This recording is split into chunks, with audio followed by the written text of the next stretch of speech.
Welcome to the Budget Staff Training Series that was created to provide you with a resource to assist you with budget development. This tutorial is about Human Resources ABP forms. This is part 2 of a 2-part series.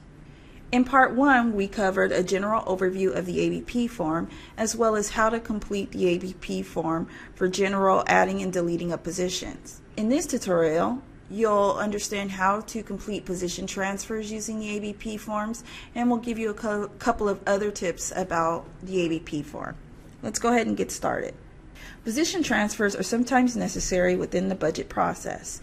In some cases, departments may have the ability to adjust the position information directly in HRMS.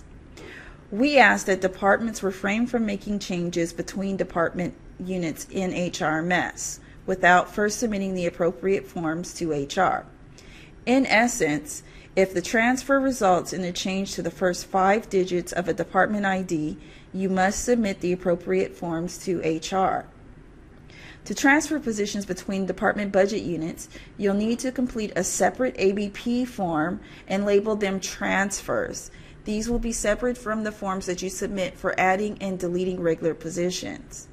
For each position, you will have to have an add line and a delete line reflected on the form. The add line will reflect the new department information. The delete line will reflect the old department information. So in essence, transfers aren't really transfers, but they're the adding of a position to one department ID and the deletion of the position from another department ID. If you have filled positions that are being transferred, you must also include an employee transaction form or ETF form. Please be sure that you contact HR for a copy of the form and further instruction on how to complete this form appropriately and accurately. Once you have all the appropriate forms completed, you want to staple the documents together to form a packet and send these to the executive office with your regular ABP submission. Many departments will also create a cover letter to provide a summary of the number of transfers and where the positions will be transferred if there's a significant number of transfers requested within the document. A couple of other ABP tips that we'd like you to keep in mind. First, the most recent version of the ABP form must be used. This version is available on the base website, and the most update version is made available as it becomes available. Older versions will not be accepted from departments by the executive office. Departments will be required to resubmit the form if they submit the wrong version of the form. ABP forms may also be used to delete frozen positions, but they are not used to address companion positions. Companion positions aren't considered items covered in the budget as they are companions to authorized positions. Please contact HR if you need to make changes to the types and number of companion positions that you have within the system. There are a couple of HRMS public queries that may be helpful to you in completing the ABP. There's one that's called all_active_approved_positions too.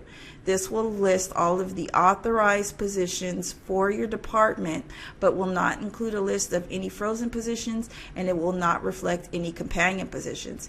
If you run this query and you don't see a position that you're expecting, you may want to check your companion position list or the frozen position list to determine if these were mistakenly placed on these.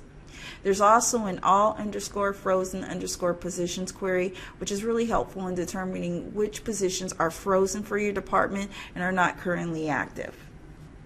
So in review, what we learned in the first part of this tutorial was that the ABP form is for budget purpose use only, and it instructs HR of the manual adds and deletes needed to update the HRMS system with budgeted positions. We also learned in the first tutorial that ABP forms must be submitted with all fields completed and a supplement form when applicable. We learned in this tutorial that position transfers require additional documentation.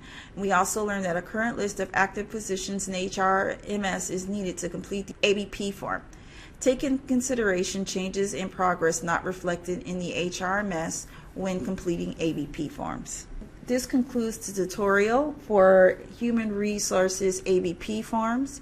If you'd like to learn more, please visit the base website for other tutorials that may be available for your budget development needs.